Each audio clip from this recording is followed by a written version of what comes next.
Hey, what's up, everybody? It's Uncle Mad here. As promised, we are back finally on a Friday night for our returning live streams with a little bit to chat about tonight. We're going to preview Atlanta United versus Nashville SC coming up tomorrow. Matinee kickoff, 12:30 local time. I'm going to go through the Tennessee Titans schedule that was released this week, give my early initial reactions and thoughts of first season prediction. Well, it's way too early to do that, but we're going to go through and give a quick prediction from all the Titans games. Already got S. Smith 430 in the chat says sup S. Smith.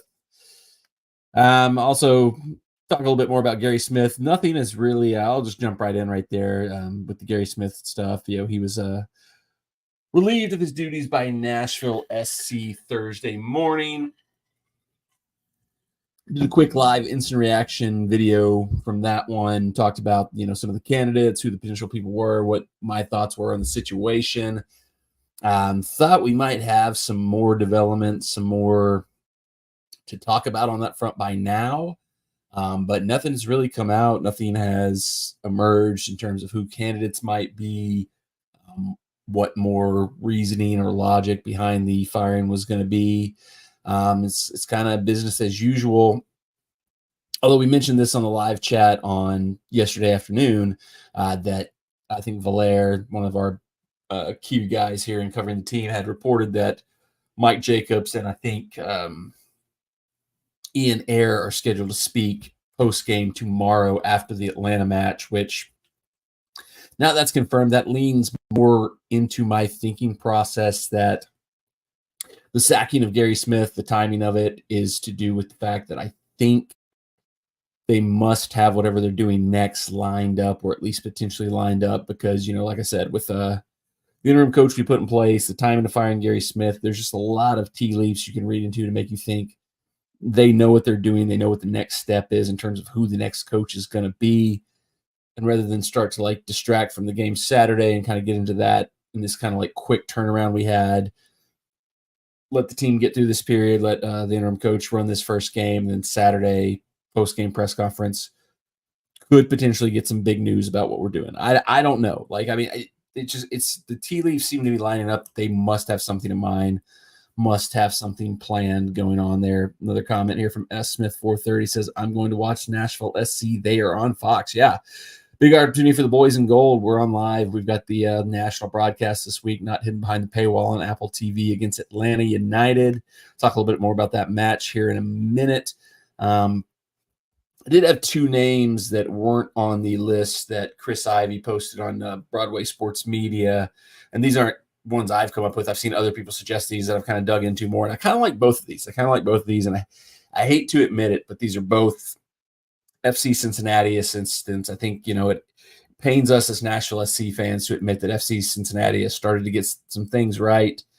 But I think these two candidates here, they both kind of check the two boxes of, there's one of two ways Nashville SC is going to go with this hire. You got to either get somebody in with a steady hand, with a little bit of experience, somebody just steady the ship, get us through this next, season and a half of this period before we hit the big reset button in a year, which that's the other thing that's come out, around the same time Gary got fired, is that salary information came out for Nashville SC, and for all the talk that we don't spend, we're apparently the fourth highest guaranteed salary team in the league. So I think the argument now is not that we don't spend, it's that we've probably spent a little bit incorrectly. And we're kind of tied to this roster for the next, I thought we might be able to blow it up after this season, but it looks more and more like where you've got kind of this season and next, kind of at least with this main core. There's a few pieces that we can move out after this season. Leal and I think Godoy are both out of contract at the end of this season, but a lot of the other pieces, Jack Marr, Sean Davis, some of the other fringe kind of guys that have kind of fallen off that we might want to get rid of, it's looking like we might be stuck with them for at least one more year. So my thought process was go with a young guy, go with somebody that can bring in kind of wholly reset the franchise and kind of follow the Columbus method, the Cincinnati, Philadelphia method, where you have a style of play, you build from that style of play. Your academy is all built with that style of play. But I almost think we need to think a manager who can get us through this year and a half, a guy who can come in, take the pieces we have, maximize their potential, but not a long-term answer. I hate to hire somebody that's not a long-term answer, but, bring in somebody that can, maximize whatever potential we have over the next year and a half, and then reanalyze, relook at it, see if we can go reset and start from scratch again after that. And the two guys that have come onto the list now that I wanted to mention here, there's one, both assistant coaches at FC Cincinnati. One checks one side of the box, one checks the other side of the box. So I'll start with Dominic Kinnear, longtime MLS coach, very successful MLS coach. Let me see here. I want to pull up his official, records because don't want to give discredit to him because he's kind of from like the MLS 2.0, 1.5 era was like his prime, era. So he's pulling up his stuff right now. I want to say it up correctly. He actually won a gold cup with the United States men's national team as a player in 1991. As a coach, Supporter Shield with San Jose Earthquakes in 2005. That was the original San Jose Earthquakes. He stuck with them as their coach when they moved to Houston Dynamo. I know that's probably very confusing to people that are young and don't remember that these original San Jose Earthquakes became the Houston Dynamo, and the new expansion San Jose Earthquakes came along. But he won the Supporter Shield with Earthquakes in 2005. Then he won 2 straight MLS Cups with Houston Dynamo, 2006, 2007. Now, once again, very different era, very different version of MLS than what we're in now. But, that's 2 cups. That's pretty successful run. Supporter Shield in 05. He's kind of bounced around since then. I'll kind of give his track record since then. After the Dynamo era, he came back and coached the new expansion San Jose Earthquakes from 2014 to 2017. And then since then, he's kind of bounced around. Has kind of been an assistant interim fill-in, was with Galaxy basically from 17 to 2020 as a backup assistant coach. I don't want backup assistant coach. He's been with FC Cincinnati as an assistant since 2022. He could fit that mold of like what I'm talking about, like an experienced coach who can come in and, boost up, maximize the veteran roster we have, give us a year and a half, 2 years, and then we want to move on from him and kind of reset the whole ball again and find the right young coach to kind of carry us for an extended period of time. We can do that then. So I like him in that regard. But the other guy on FC Cincinnati's coaching roster that is interesting in certain regards is Kenny Arena, son of Bruce Arena. So, much like we talked about Michael Bradley the other day, kind of taking after the father, Bruce Arena. I'm a big fan of Bruce Arena. I think he was a very good coach. Maybe time has started slowly passing by a little bit in the recent years, but on paper, if you think about it, Kenny Arena would maybe have brought some of the good traits of his father, some of the good, approaches and tactical things that his father had. But now he's been working under Pat Noonan in Cincinnati through their kind of come up period. He's probably picked up a thing or two there, so he can bring a little bit of the Bruce Arena, a little bit of the modern things that teams like FC Cincinnati have been doing, kind of the best of both worlds. Just two names I saw brought up. Once again, these aren't ones I've come up with. These are just ones I saw brought up by other people that I wanted to throw out there in the mixer because there hasn't really been any further developments, since the initial firing of Gary Smith. So just 2 new names I heard mentioned that I thought were interesting in both regards. I want to talk about those a little bit. A couple things. Let's go in the chat, see what we got coming up here. Game so soon after the firing. I'm kind of surprised they didn't let him finish out the week. Yeah, that was one of the things that was very surprising about the firing. I think a lot of people have said that is that it seemed like we were, coming to the end. It just was not getting any better, especially, particularly the attacking performances. We're getting close to the point of no return to this season. It's a long season. There's plenty of time to turn it around, but we're starting to run out of that plenty of time. But yeah, with the, basically fire on Thursday, you play again on Saturday. That is basically, one, maybe not even, probably like a recovery session Thursday. Probably couldn't even get in a full training session Friday. It's probably just a light walkthrough on Friday with the interim coach. So basically no time to really reset and do things. And that's, as I mentioned, I think that leads me to believe there is something planned in terms of who the next full-time coach is going to be. Like, it may not be announced Saturday, but it may be coming like within a week, 2 weeks. It may not be like a long-term, we got to wait on this one thing. Because I think unless there was just a full out behind the scenes falling out between Gary and the leadership of the team, the front office, Ian Ayre, Mike Jacobs, John Ingram, I don't think you fire the coach in that spot with, like, as Hunter says, with that quick of a turnaround between games, unless you kind of already have your eye on what's coming next. A little wrestling commentary here. Randy Orton won tonight. King of the Ring. RKO. He's back and going. We have 11 guys who are on expiring deals. Only 3 don't have an options for next year. Yeah, I think the thing that from what I've read of like some of the salary analysis is it's one of the bigger issues is we've got a few big contracts like Jack Mars is bigger than what I think most people thought it was, and it's not. We don't have an out on that one until like 2027. So I think it's some of those where it's like the bigger contracts that we don't have a really good way to get out of is kind of what I read as being the problem, but I could have misread that whole thing. So there's nothing more confusing than MLS salary rules and salary cap, TAM, GAM, all that crap. What's up, Richard Greenberg? Richard, I've been wanting to chat with you because, Toronto last year, it was doom and gloom. Up until the last week with the suspensions, the injuries and everything, it's been a pretty good season for Toronto. John Herdman's come in there and done some good things for you guys in your club, your Italians. Finally, you're playing up to their potential. Bernadeschi and Insigne been doing what they should have been doing all along. So, it's like you mentioned the last one, seems like Bob Bradley was the problem all along. So, yeah, it's good to see Toronto's. I'm sure you're happy to see them turn around. I'm sure we're happy that they had a dip against us. But, yeah, like I said, I guess we won't find anything out till Mike Jacobs and co speak after the match tomorrow. But I do just have this inkling that for the timing of the firing, for when they're coming out with the decisions they've made, there has to be something planned. There has to be something coming soon. So watch this space. Stay tuned. We'll see what they say post match tomorrow.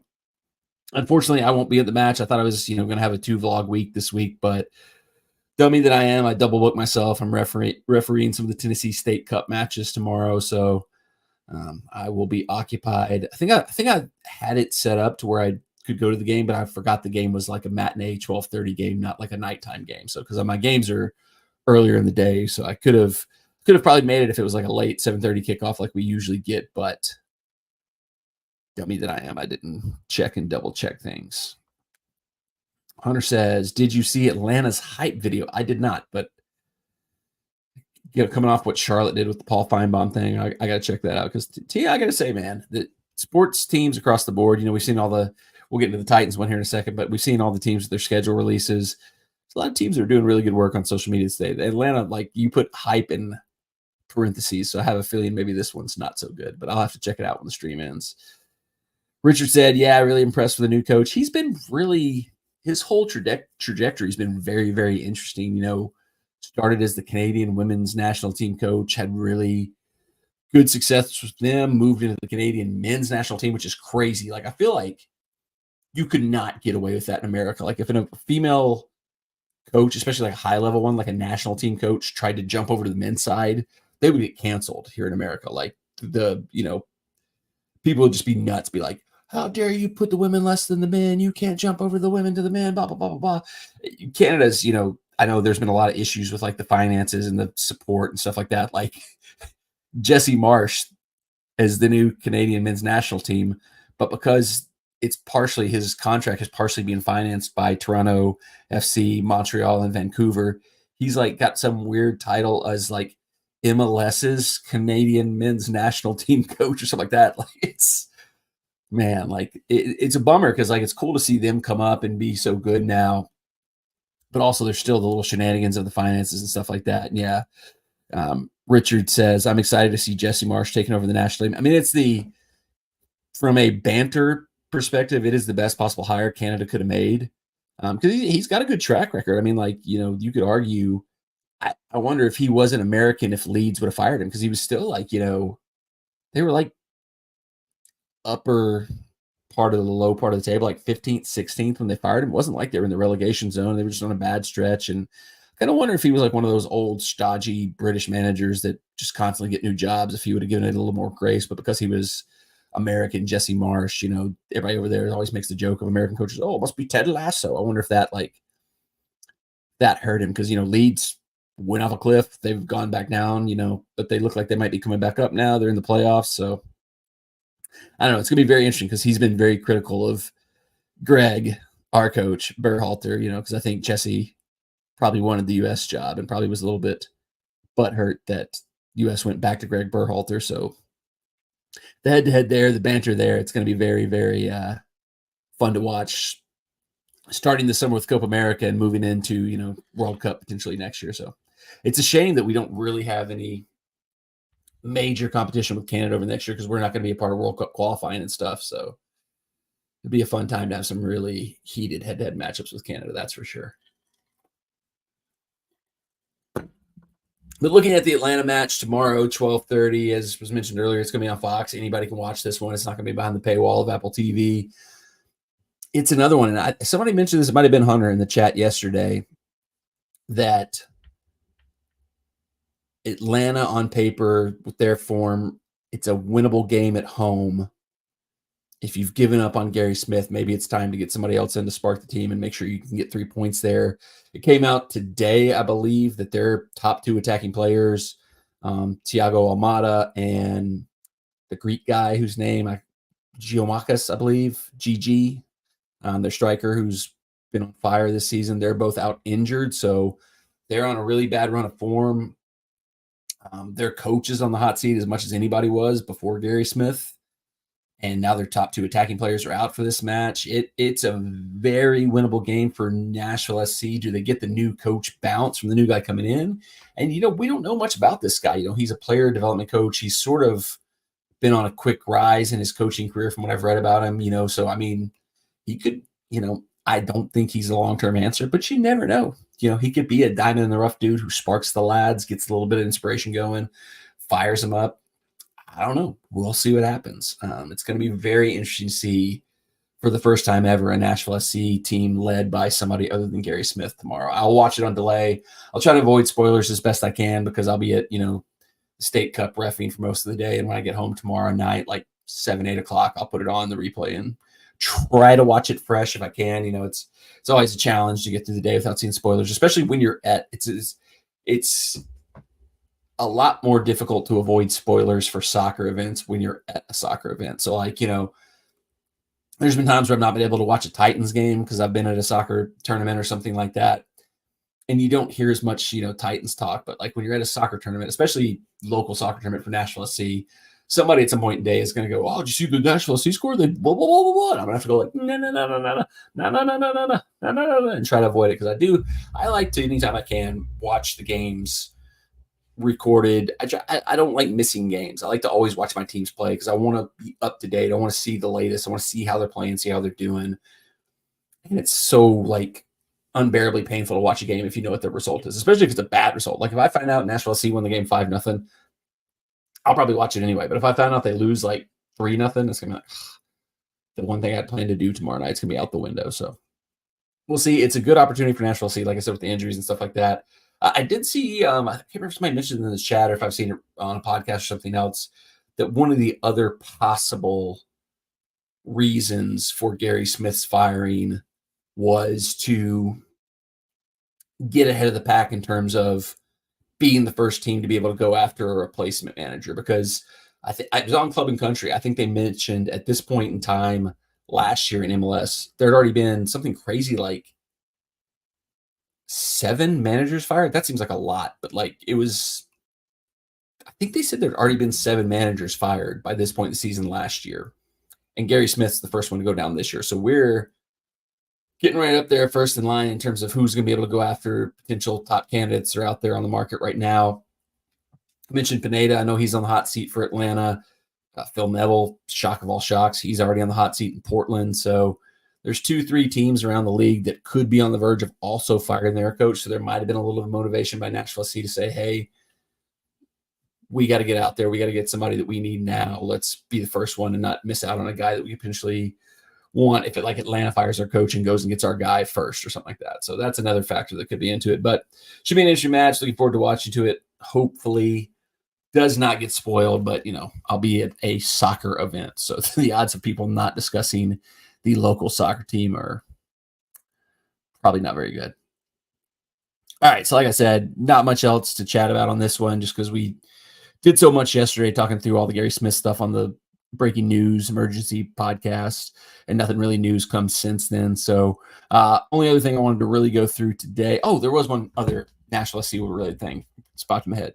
So this came out a little bit after the game before we found out Gary Smith's got fired. And I think it's kind of gotten a little washed away or almost forgotten because the Gary Smith thing took over and I didn't even notice it at the time at the match on Wednesday because, we score a goal, I'm going nuts in the stands. I'm not really necessarily paying that much attention to what happens after the goal. But I think Valer, Ben Wright both reposted video of T.L. Bunbury's celebration or lack thereof after he scored, and kind of alluded to that it may be tied to the fact that he's gotten booed a couple times when he's been subbed on recently. And I feel like he's just like a glutton for punishment, or just like a lightning rod for all the things that, like, he's unfortunately, I think he's the guy that's like a lot of fans look at and go, he's the problem in Nashville SC. He's this non-scoring striker who just holds the ball up. He's the Gary Smith style striker. And I think people who know the game, who follow the game closely, like, can understand he has a role to play. He can do some certain things that the team needs from time to time. He's been useful when he's had to come in as a substitute striker or fill in for, whoever should be our top striker. I think everybody can acknowledge he should not be our first choice striker, and that's not what his role is anymore, as long as Sam Surridge is healthy. And I don't think the boos he's gotten, this is where I kind of had a little bit of contention with Valer and Ben Wright, who both kind of acted like the fans should not have booed him, and that, need to be more understanding of what his role is, what he's supposed to be doing. And I don't think the fans were booing too. I'm sure there's some that were. There's definitely some that were booing, but I think fans who know the game, fans who are smart, and we've seen this with other stuff, like with anytime in any sports, when you boo the home team, it gets a little bit of like a discourse going. And I don't think, for the most part, when Teal subbed on, I don't think the boos have been for him. I think the problem has been a lot of times he's been brought on to replace Sam Surridge. And we're sitting there as fans going like, and it's often in times where maybe we need another goal or we need to keep attacking. And it's like, why are we bringing off our designated player striker, the guy who's supposed to lead the line, supposed to be our key goal scorer, for Teal? Put them on together. Bring Teal on late if you need somebody to kind of like press and close down games. Give Teal a spot start if Sam's not feeling well, if he's not fit or something like that. But when you go straight swap Teal for Sam when we're chasing a goal, like the Charlotte game last weekend, I threw my hands up. It wasn't here, so it wasn't like we were booing in the stadium there, but here sitting on my couch watching that match, I threw my hands up like, that's a white flag. You take off Sam Surridge, putting Teal Bunbury on, like, we saw he can get a goal. He can get a goal, but who do you think is the higher percentage chance player that's going to get you a goal late in the game when you need a goal? Sam Surridge or Teal Bunbury, the guy you're paying millions of dollars as a designated player, or the guy who's just like a journeyman veteran of the MLS? So, like I said, Teal has a role to play. I like Teal. I think he's been serviceable in moments in time for Nashville SC, but I think some of the boos, some of the discontent with him isn't related to him personally. It's the way he's been used. Like, I was livid when he came on for Sam Surridge in that Charlotte game because, and looking back, I think Gary Smith looked at that Charlotte game and just said, this is a wash. Just who cares what happens this game? I got to get my results in the next two ones. And he was wrong. He was wrong. That game probably cost him as much as anything, just throwing that game away and saying, hey, I'll rest Walker Zimmerman. I'll rest X player. I'll rest Y player. I'll take Sam Surridge off with 10 minutes to go and bring Teal Bunbury on. Yeah, he may look back on that one and say, I kind of threw that game away and maybe I shouldn't have. But that to me is like, I think the majority of Nashville SC fans, especially the ones who really are smart and understand things, know Teal's role, know what he's useful for. And it's not booing Teal. It's not being upset with Teal. It's upset with the way he's used. If he comes on and Sam comes off, it's like, what are we doing here? So, and here's, Orange and Blue in the chat says, felt bad for Bun. Think it has more to do with Gary's sub choices. He caught Gary's flack, in my opinion. Yeah, I think, and we've seen that with, if you follow sports, here locally, there always seems to be a player who gets attached to, not even locally, just around the world. There's players who get attached to a manager or a coach, and whether that player is incredible or not, if the coach has a falling out, they're just forever attached to that coach. Like Scott McTominay. I've always thought Scott McTominay was, I'm a Manchester United fan, got it right here. Got it everywhere. I've always thought he's a pretty solid player. Is he like one of the best players in the world? Absolutely not. But I think early on, a lot of Manchester United fans got a bad opinion of him because he was like Jose Mourinho's favorite. So the people that didn't like Jose Mourinho, that wanted Jose Mourinho out of the club, which was a lot of people. There was a lot of Manchester United fans who never wanted Jose Mourinho out of the club because of his history with Chelsea and such. But they just held it against Scott McTominay that he was Jose Mourinho's boy. Whether Scott McTominay was a good player, did whatever he did on the field or not. They just had it in their head from the get-go, oh, that's Jose's boy. He sucks. He only got played because Jose liked him. And I think Teal has a little bit of that, where like the people who don't like Gary Smith associate Teal Bunbury with being a Gary Smith style player. So, good shout there by, I think you're spot on right there, Orange and Blue. Hunter says, I do think the boos were overblown by the media. Couldn't hear them on the broadcast. There's been a bunch of pearl clutching from media about fan reactions to poor play of the team. Yeah, I mean, it's a weird thing because I think there's a lot of media fans. It's a new thing. I think everybody's trying to feel their way into it. Like, media is kind of walking on eggshells a little bit because they're still learning, what can I get away with? How critical can I be of the team? Fans, I think fans have overreacted a lot because they're not used to having their own team. Like I said it before, I think a lot of the early jumping on Gary Smith came from people who have previously been Chelsea fans or have been Liverpool fans or have been Manchester United fans or have been Manchester City fans or have been fans of any team in Europe. Or the thing in Europe is, if your manager's not in first place halfway through the season, you fire him. So it's like, MLS, I've always kind of understood, was a little bit different. You kind of ride things out a little bit more. You kind of give things a little bit more time to build up, especially because we have playoffs where, theoretically, if you can get the playoffs, you can almost do anything. So I think it's been a learning curve for both media, fans, but it is very interesting because, like, I would never criticize unless they just said something's completely stupid. The media, there's a lot of local podcasts, a lot of local things that have covered the team that have been, to Hunter's point, almost overly defensive of Gary Smith and almost like overly aggressive against the fans that were calling for Gary Smith's head, which, I've said I would stick with Gary Smith. I said, I understand the people that are calling for his head. I'm not going to tell them they're wrong, but I think he deserved a little more time. But the last 2-3 games, my head started tilting the other way, but there was a definite shift from what some of the podcasters were saying before Gary Smith got fired to after Gary Smith got fired, where it went like, we need to give him time, we never give him time, to maybe could have given more time, but it probably was the right decision. It's like, I think your signals got a little cross there. But I mean, like I said, I think everybody, new team, new organization, it's still, we're 5 years in, it's still everybody's kind of figuring their way around the whole thing. So I don't fault the, media for what they're doing, because you got to figure that out. There was a big controversy with FC Cincinnati earlier this season where they were like banning journalists because of some things they were writing or way they were doing things. So it's a very tough thing for those people to navigate. So, but it's definitely interesting.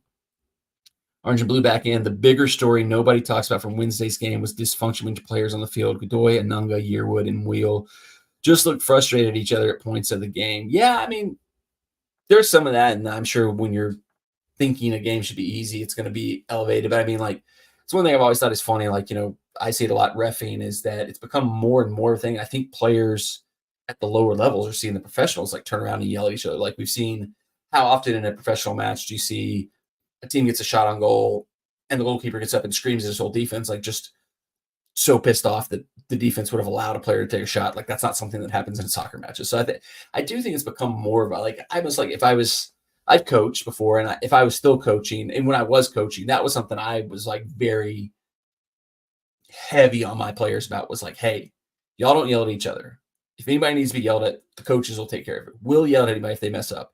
You worry about yourself. You take care of yourself. You don't yell at each other. But I think I see it a lot in professional stuff, and maybe like I didn't, maybe you could see it better, like if you're watching on the TV broadcast, or if like you were locked in more from there. But like, I didn't particularly notice it any like high level, egregious level in the game Wednesday, but maybe I was overlooking it maybe there. JH Racer says, still don't know how to feel. I feel like our team as a whole is much better than our current output, even with the injuries. I could go either way with the decision. I've said it several times in the discussion about Gary Smith. I think the roster actually has overachieved. Like, because you go back, like, I think it was Club and Country or Pharmaceutical Soccer. I can't remember which one. I listened to both of them back to back yesterday to kind of get some of the vibe of whatever the people were talking about with the team. And one of them was talking about was like, hey, remember when this club came into the league and it was basically the same core roster we have now, everybody was saying this is one of the worst expansion franchises in MLS history. They're going to be a disaster. This is going to be a struggle. They are going to be a nightmare. It's going to be horrible. They might set a record for worst performance ever by an expansion team. So I think, if you're just going by what everybody thought the roster was on paper, we've overachieved. And so from that perspective, I think the roster hasn't underachieved this year. I think they've more come back down to earth. I think some of the players that were pretty exceptional early on have started to find their level. Jack Mars not looked as good as he once did. Sean Davis, another one who's slipped a little bit.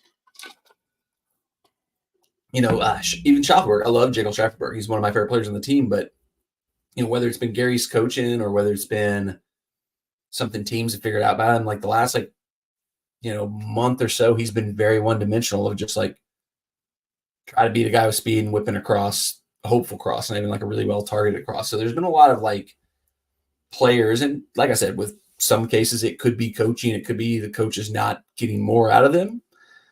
But I think there was a lot of players that overachieved in the early days of this team that are now starting to slip and starting to underachieve a little bit. So it's kind of a mixed bag, but the unfortunate thing for Gary is when a team is struggling, it's always going to be easier to replace the one coach than replace, the 23-man roster of players or something like that. So that's kind of always going to be the first decision, the first default thing.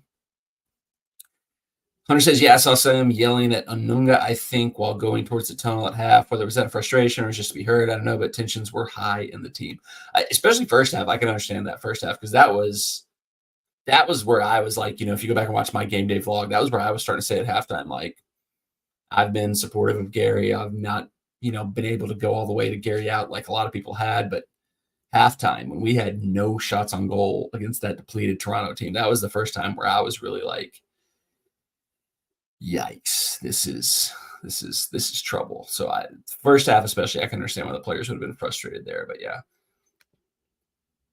So yeah, I think that's a fair assessment. We should need some new quality in midfield. Yeah, I mean, I think we've seen flashes from Drew Yearwood. Godoy still is capable of doing some work in there, but I think the problem we have is the players we have are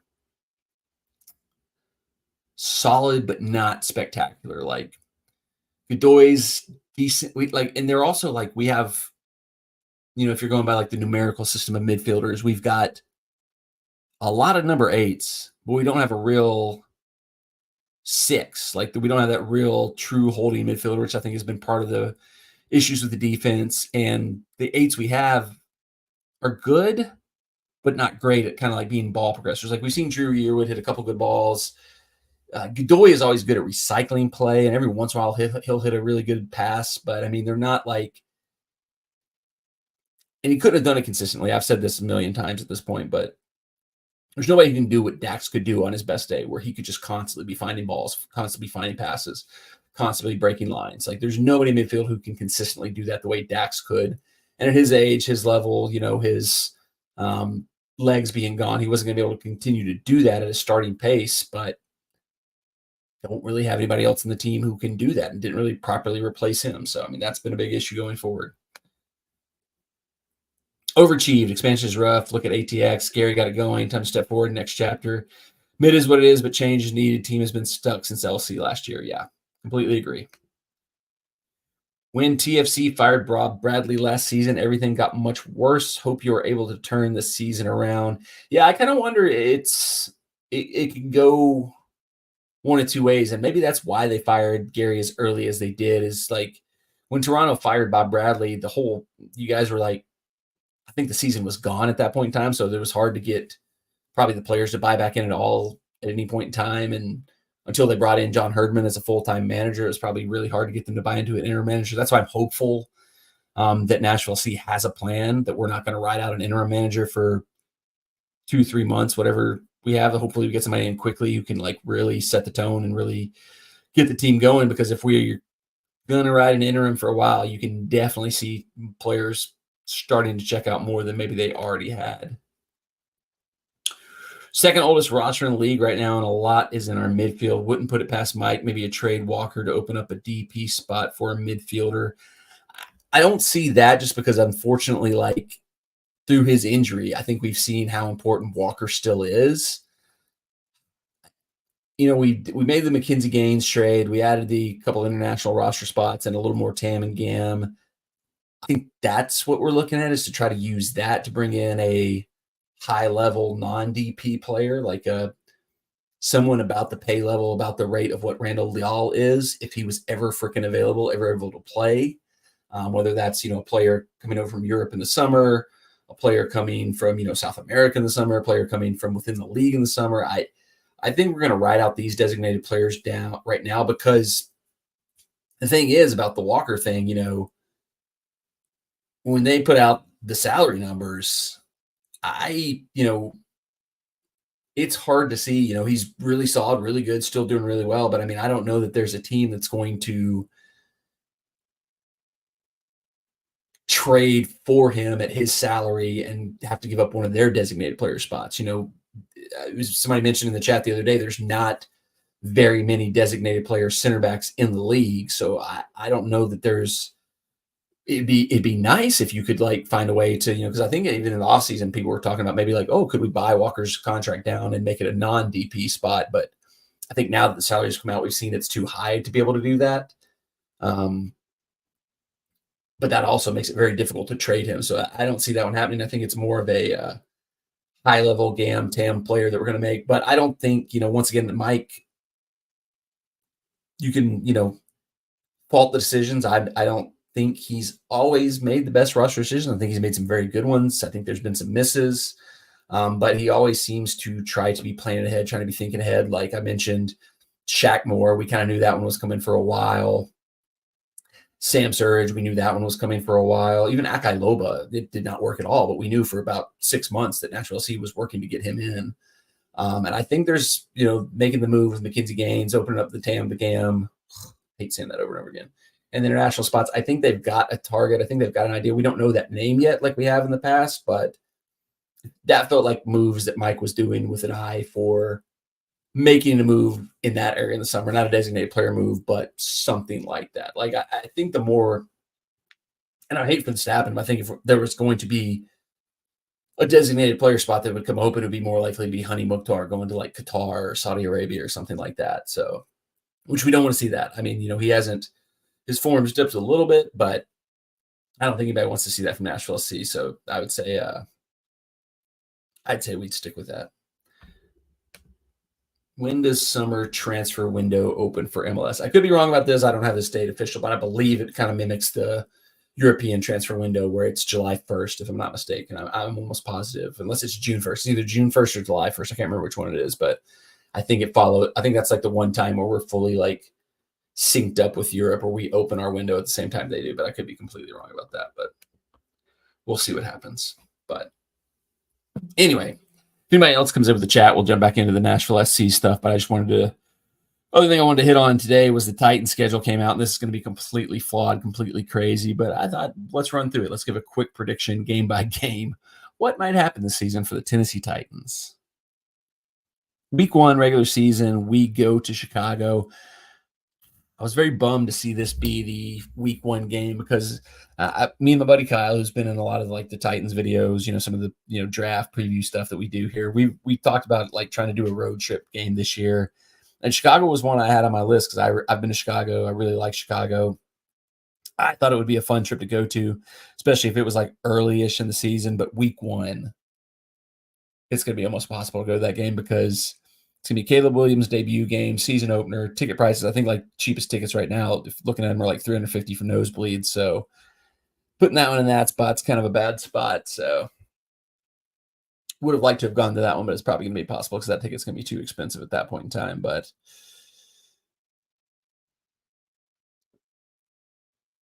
actually looking through this, I don't have a good vibe on any of these games. I was going to go through and predict game by game who might win these games, but I don't have a vibe for any of these. I like what the Titans have done this offseason. I like the moves, but so much hinges for the Titans this season on if Will Levis is actually going to be a good quarterback or not. If he comes good, if he turns out to be a good quarterback, even a passable, even a Ryan Tannehill level quarterback, we've got a really solid roster around him that can be very good. But if he is a disaster, we're screwed. But we're in a good spot to where if we're screwed this season, because he was a second-round pick, because there's not a high level of money invested in him, we can pretty easily, if we suck this year and then to put the top 5 pick, go get our quarterback of the future next year. So not that terrible thing. But so it's just, I'm going to run through the schedule real quick, just highlight some games. Jets week 2, coming to Nissan Stadium. Packers come week 3 to Nissan Stadium. Monday Night Football in Miami for week 4. Revenge game after we beat Miami late in the season on Monday Night Football. Colts coming to Nissan Stadium early. They actually did a good job of like spreading out the AFC South games. Like I feel like 2 years in a row we've had either like the Texans or Colts in like quick succession. Like really, really weird how that worked out. We do have the Jaguars games kind of close together toward the end, but still they're a little spread out. But I mean, it's a pretty, when you're last place team from the year ago, that you're supposed to have a pretty easy schedule, and we kind of do. Like Jets, nobody really knows what's going to happen there. They brought back their coach who kind of sucks. Aaron Rodgers, how's he going to be coming off Achilles? Packers were good last year. Can they keep it going? Dolphins, have they maxed out? Are they going to come back down to earth? Colts, kind of same boat as us. Like they could be really good, but if Anthony Richardson sucks, they're going to fall apart. Bills, maybe down from what they've been, but they've still got Josh Allen. Lions look like one of the hottest teams in the league. Patriots probably going to suck. Chargers, I think the Chargers have been overrated for a while, but now they've got Jim Harbaugh. Can he get something going with them? Vikings probably going to have a down year. Texans, bell of the ball, but like a lot of times the bell of the ball struggles. They don't live up to hype, so we'll see there. Commanders, they're not much of anything. Jaguars, kind of feels like they maybe missed their window to like take control of the AFC South, and they may come back down to earth.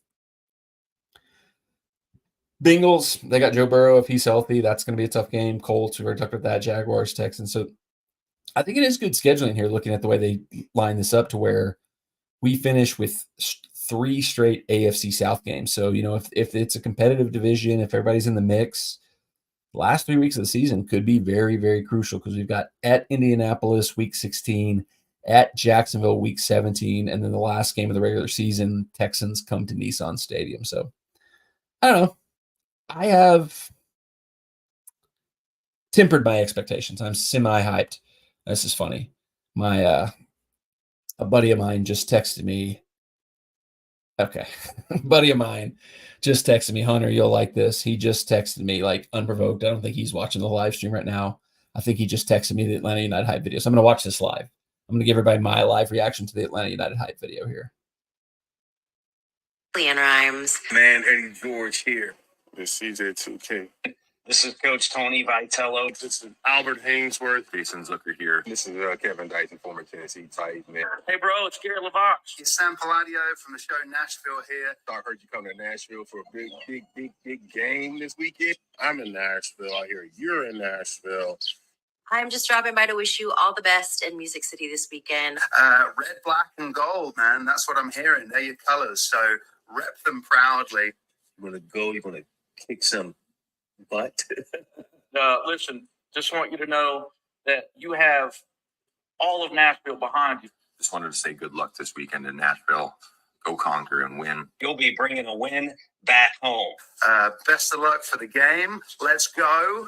I'm with you. I know you're bringing back the win. Good luck. Let's go. Hey, good luck.